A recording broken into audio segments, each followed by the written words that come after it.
News just in here in Israel. It seems contacts have been made in efforts to secure additional normalization deals between Israel and other nations more than a year after the signing of the historic Abraham Accords. Washington announcing the groundbreaking agreement in late 2020 under the Trump administration, with initial deals between Israel and the United Arab Emirates and Bahrain, and later additional deals with Morocco and Sudan. Now, a high-ranking Israeli foreign ministry official has confirmed that contacts have been made between Israel and Indonesia.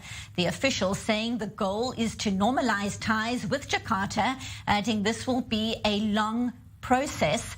The official also confirming long-term goals include possible normalization with Saudi Arabia, the Comoros, the Maldives, Kuwait, and Qatar.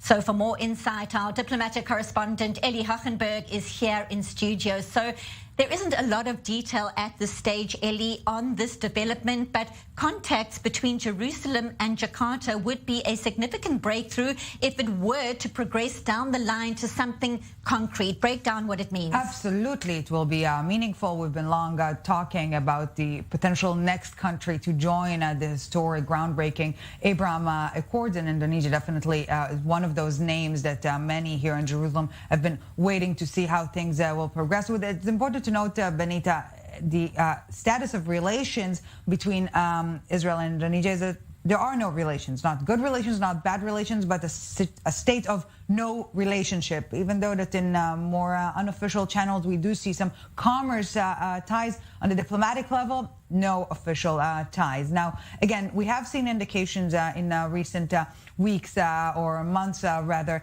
that something might be gaining momentum. Perhaps most notably is the sideline meeting we've seen at the Manama Security Conference late November, only about a month and a half ago, between the Israeli ambassador in Bahrain and an Indonesian defense official publicly. We haven't seen that such a high-ranking meeting taking place again in the public fashion as this one in a long while. So context, again, we're not talking about official talks, but rather contacts that might lead to a breakthrough. And let me just remind ourselves that the Abraham Accords allegedly or presumably came out of nowhere. It was just an announcement. This is happening without any, heads up to an extent. So this might be the case too when we're talking about contacts with other major Muslim countries such as Indonesia and potentially also Saudi Arabia.